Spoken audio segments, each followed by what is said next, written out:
Hello and welcome back to the CHCA podcast. This is the second installment of this series, and I'm Wasting Robin, and I'm here with... Gamer81CO. Yep. So we just got done with Core, the first event of this CHCA series. I know you weren't able to make it, but it was a lot of fun, and I hope you can make it out there sometime soon. Yeah, we'll see. We'll see. Maybe by the second one, or maybe next season. Next season. At least you're planning on going out there. So we saw a lot of things. We saw a lot of things at Core. I know it was surprising that Jeff Register is back, and I don't know if you were around when he was dominating the rally class in CHCA. Do you know anything? Remember seeing that car ever? I can't recall. It's a blue Subaru, number 37. Maybe. Just from a few videos, but I can't recall seeing it in 2013. But maybe it was there. But well, anyways, didn't really follow the rally class at that time. Yeah, I understand. Anyways, he made a big comeback, big statement. Comes out first run at Core and sets a new track record that no one else can catch for the rest of the weekend. I mean, what do you think about that? How is that for a comeback? That's fast. That's fast, yeah. That's a new course record for Core. That's the fastest that anyone has ever gone at Core 1. Core 2, it has a faster record, though. I think Trevor Stewart has it at a, 5 flat, and Jeff Register did a 5:05 on Saturday. Gotcha. But that record still counts. Spencer Steele set a new record in the open competition class and exhibition class. He did a 5:09 in the exhibition class and a 5:10 in the open competition class, they are both new records. So, congrats to him. And there are actually quite a few new records this weekend. Interesting, yes. David Meyer in the competition truck class, he set a new record with 5 minutes and 52 seconds. And also, I know you're going to love this, but there were 5 trucks out there. Isn't that crazy? Yeah. I guess there should be maybe at least 1 or 2 more. I'm not real sure about that, but I think at least 1 or 2 more. I think a few people were shooting for Temple and to get ready for the season and not Core. But yeah, David Meyer, Ray Robinson, and Jonathan Meyer were the ones who rounded out the competition truck class. Another guy I want to mention is James Koch. I suck at pronouncing his last name. I'm sorry. And Abby French. They were one of my favorites to win the rally class this season, and unfortunately they broke a transmission on their first practice run. And it sucks when it ends that way, but that's just racing, isn't it? Yeah, I mean, that's how it goes, no matter what class or what type of racing. Who else? Let's see. Dylan Ediger. He's back. he's doing the whole season, I believe, this year, and he was fast. He was fast in the super sprint class. He covered everybody by 5 seconds. Jay Stewart was in second, and Dan Novembre, who I didn't even know was going to show up. You know, no one really knew he was going to show up. He said he came on Saturday with an hour of sleep. I mean, that's dedication right there. Hopefully you can do that with your sportsman car. Hopefully I don't have to go on an hour of sleep. Well, I think it was more of a procrastination and work stuff, and he just wasn't able to work on a car, but he wanted to come out, and he actually on Sunday he had the lead in the first run in the super sprint class. But this super sprint class is stacked. I mean, we had 12 out there this weekend, and each one of them was pretty quick. Oh yeah. So that should be an exciting class moving forward. And moving into Temple Canyon, Todd Cook is going to be there, so he's a guy to watch out for. Always, he's always fast. I mean, he's got the fastest. He beat Spencer Steele sometimes, back when you could run a 3.5 liter SHO motor. Gotcha. Okay, what do you think about Jimmy Ford being the only sportsman out there? Well, I'm glad he did. I mean, at least he showed up and did what he could do. You know, he's going for those points, man. Go for those points. Yeah, I mean, if because I think at least one car showed up for every class except for junior, maybe like the junior class, but normally no one shows up for that class anyways anymore. There used to be a couple, but I think at least one car showed up for every class. That meaning that they have an advantage in the points to where they're going to get the 40-point bonus at the end of the season if they make all the races. Because Yeah. if you make all the races in CHCA, you get a 40-point bonus, and it's very hard to win the points if you do not get that bonus. And everyone, or at least someone in your class, has made all the races. That's why I've been telling Spencer that we need to make all the races. He needs to go for another championship. Earl O'Malley, he didn't show up quite as much as I thought he would. He ended up in 5th place, right behind Chris Strouch. And I think he was having some issues with his car, but hopefully he can have a better showing at Temple, maybe get back in the points a little bit, try to get that lead. And then Chris Strouch, Gotcha. I know we both heard that he was having some mechanical issues, you know, the shifter falling off and his transmission breaking, but I don't know. That's just racing. It seemed like everyone broke this weekend.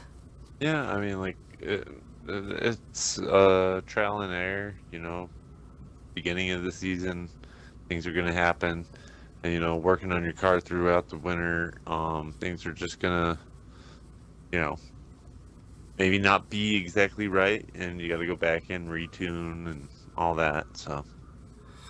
Yeah, and the nice thing is it's only like an hour and a half away from Colorado Springs, Corey's at least, and, you know, a lot of the people that race in CHC are from the Colorado Springs area, so if you break something and you don't have it at the track, it's pretty accessible to go back and go get your parts and fix it overnight so you can be ready for race day on Sunday. And that's a nice thing about Core.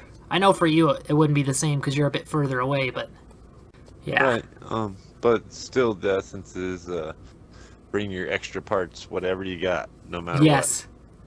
Yes, yeah. I believe it. That's what my plan is.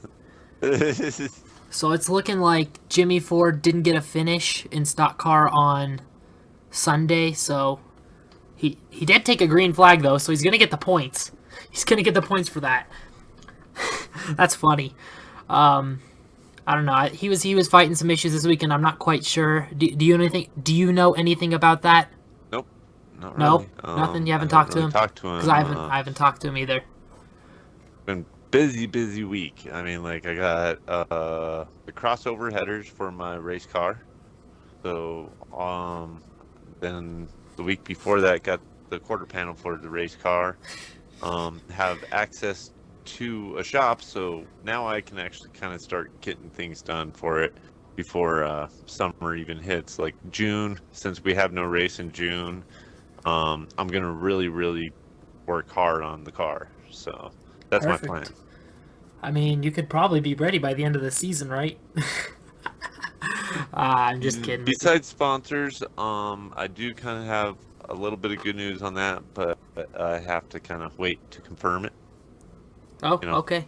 When the car's you'll- done and it actually has the stickers on it, then I can say, yep, we got some sponsors. Cool.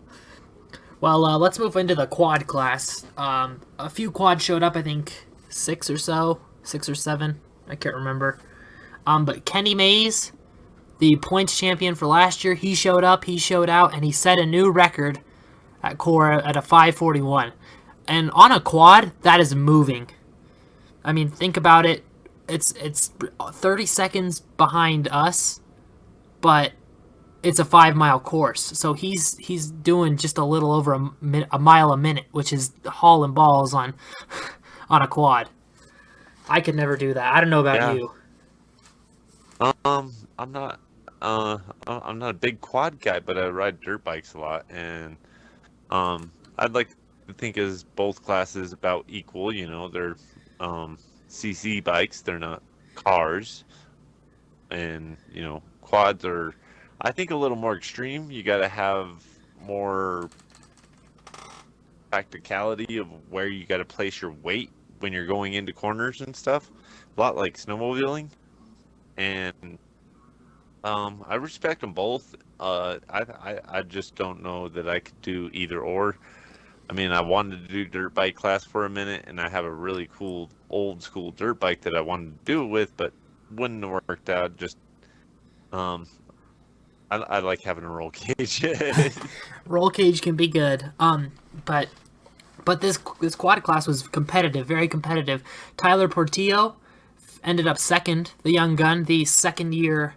I guess he'd be a sophomore now in CHCA. He finished second with a 5:43, which is that. Like I said, that's moving. I mean, and he's a kid.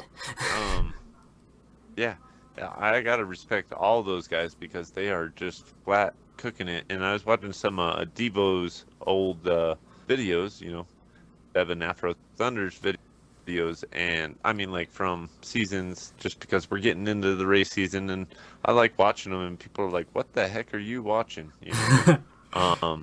It's just amazing how some of those guys would come into some of those corners because he gets a lot of different angles, so it was cool. Yes, it was. Yeah. Yes, it was a very cool event this past weekend. On to exhibition. Like I said before, Spencer Steele was the winner in that race. Paul Dallenbach showed up on Saturday, and unfortunately, on his first run, he broke a torque converter, so he was out for the weekend. Oh, that's a bummer.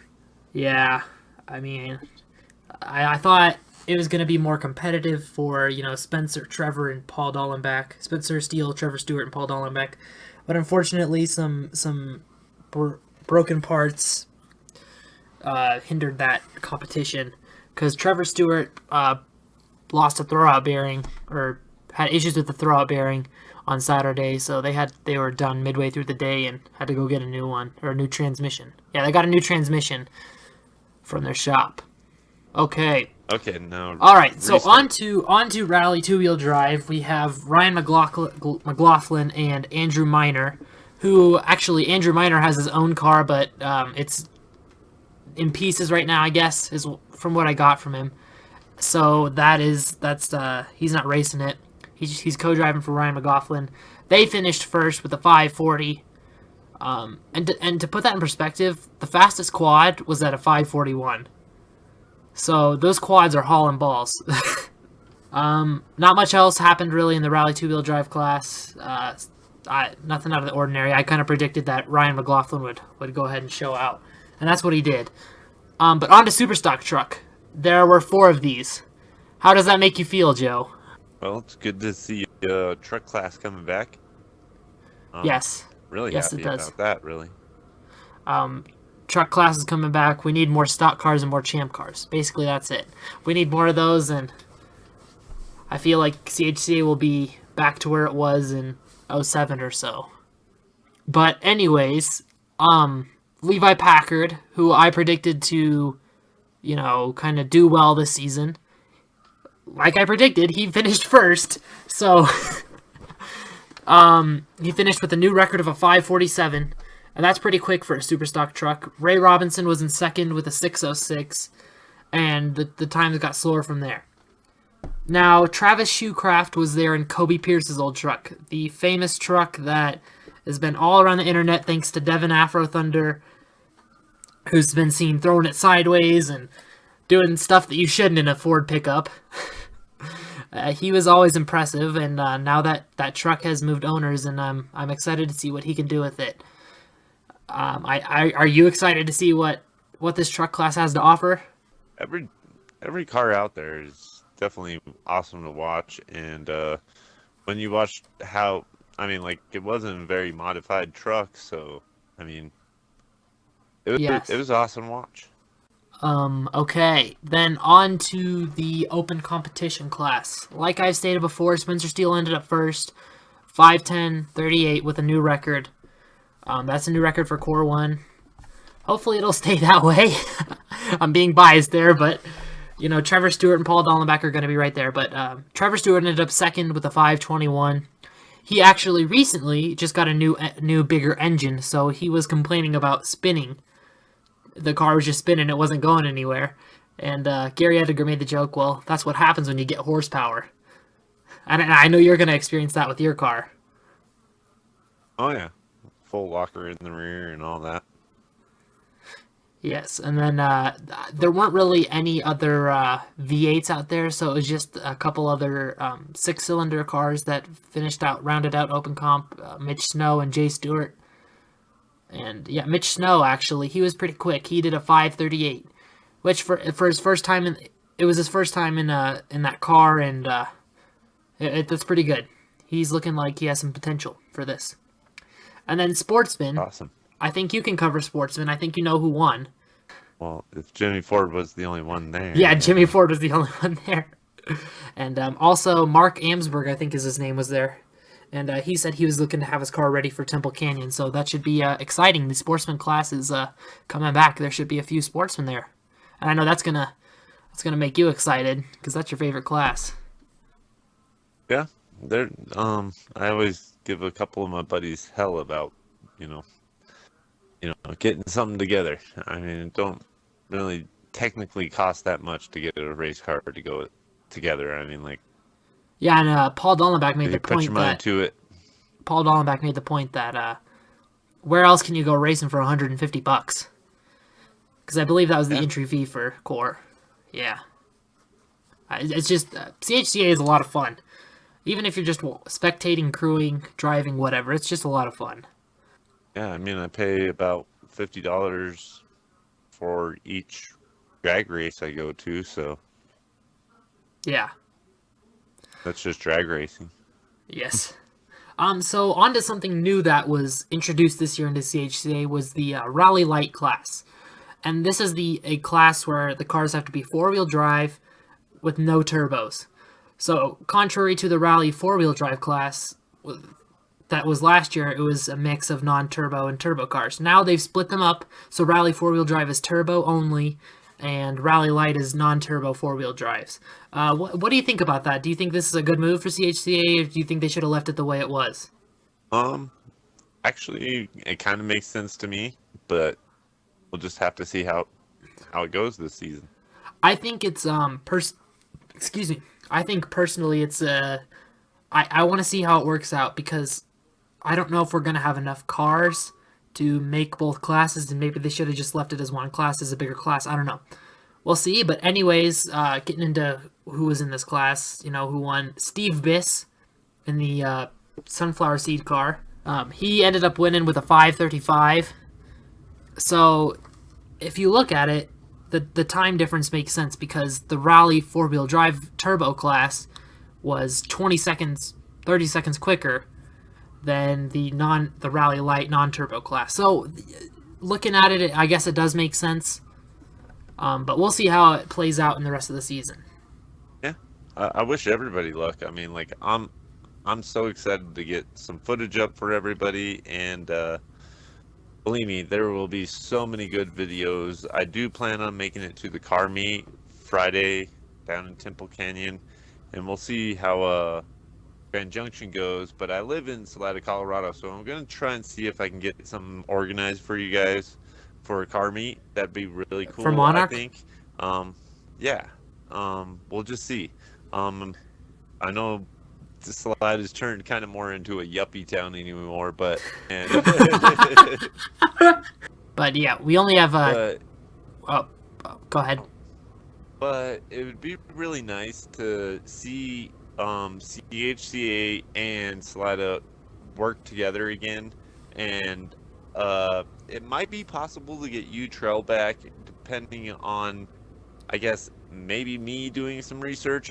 I know that the guy that used to own the property that made it such a hassle has pretty much sold off all the property, so there's new owners up there. So it'd take a little bit of work, but I think maybe possibly we could get it back. That would be awesome. And I'm not gonna say anything now, but let's just say I'm working on some stuff. That's all I'm gonna give you. But anyways, getting back to Core. we have two classes left. The champ class. So, like I said before, there's I think one car at least showed up for every class, and Kenny Brady, the champion from last year, is looking to repeat again in this champ class. I don't know if anybody else is going to show up. Brian Hardman might show up for a race, and Kobe Pierce and his dad's champ car. I don't know. We'll see. But anyways, Kenny Brady won it. He set a new record of 6:03.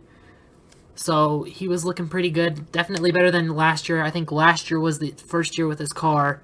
And now he's looking to get better and just improve upon his skills. Sweet. Yeah, sweet. That's what I say. Now, motorcycle. Something interesting happened in this class. Travis Newbold, who was the only one to beat Owen Brady at in a CHCA event last year, ended up showing up to core. And guess what happened this year? He ended up beating Owen Brady again, and I didn't think that was going to happen. My prediction said that, Owen Brady was probably going to win, and he was my favorite to win that class. But, Travis Newbold, hey, a guy that I didn't know was going to show up, and he did, and that was really impressive. He set a new record of 5:37, and I feel like I'm talking too much.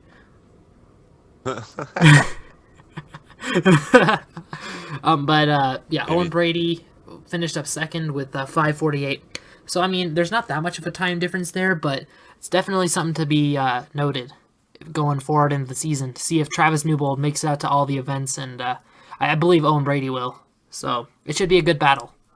Yeah, it sounds like an exciting season. Like I said, just hope to see everybody at Temple Canyon.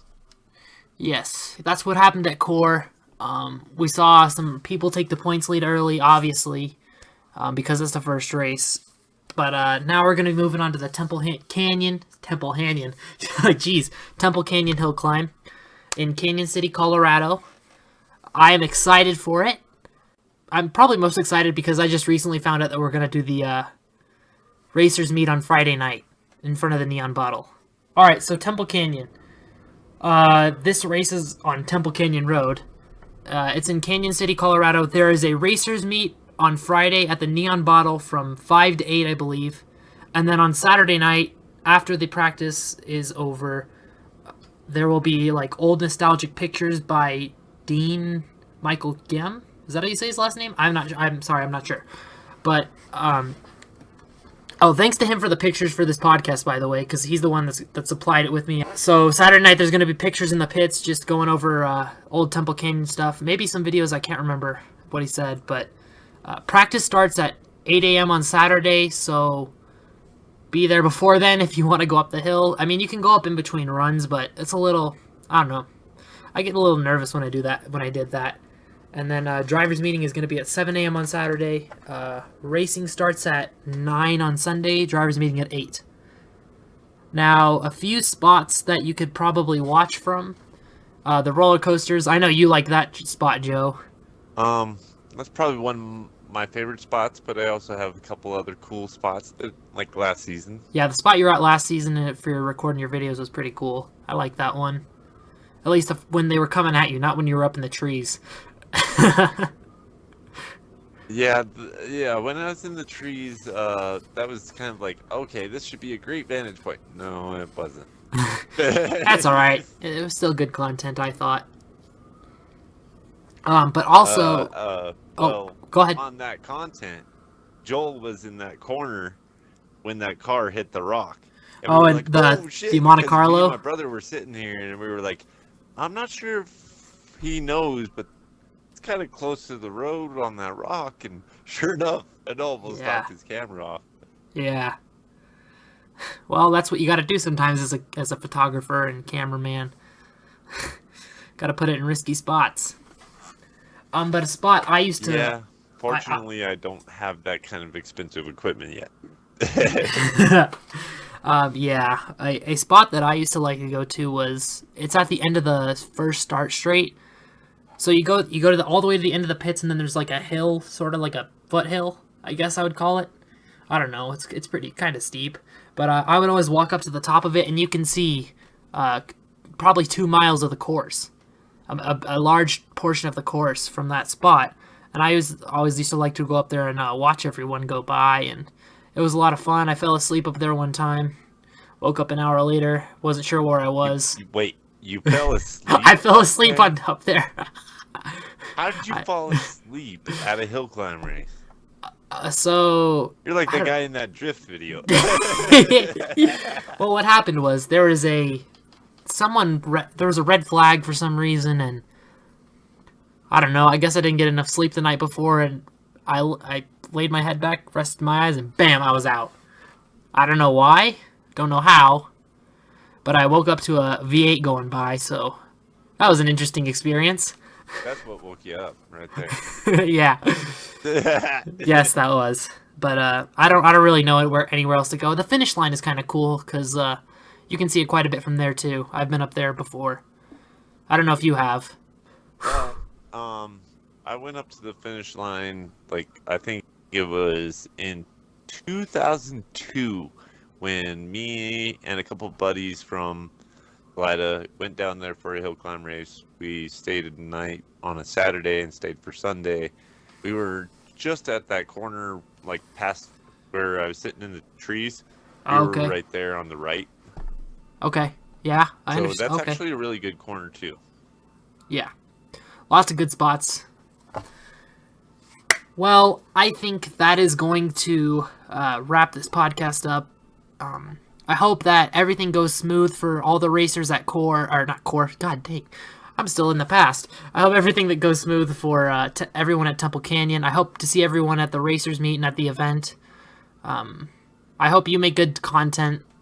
Yeah, I'm really excited. I got another camera, so I should have more than enough cameras to do this season. Well, that's awesome. I'm excited to see it. I think all of us are. Anything else you would like to mention before we wrap this up? No, I just wish everybody good luck. And also, the safety crew, if you guys would like to join, CHCA has a thing on their website that you can actually join the safety crew, and it'd be nice to see, the sport grow back again. It's already coming back from the racers' perspective, but hopefully we can get more spectators and more safety crew.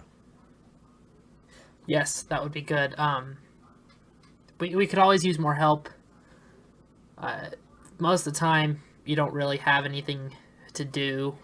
I mean, I don't want to say that, but like you expect to go out there and just not do anything. But sometimes you get an incident, and sometimes you don't. I think most of the time you don't. Most of the drivers in CHCA are good and know how to keep it on the road, except for maybe Joe next year. He might be. Hey, I'm just gonna do my best, man. That's all we can ask for. Yeah, but safety. Thanks to safety at Core. Thanks to timing at Core. It was a lot of fun. I hope to have as much fun as I did at Core at Temple.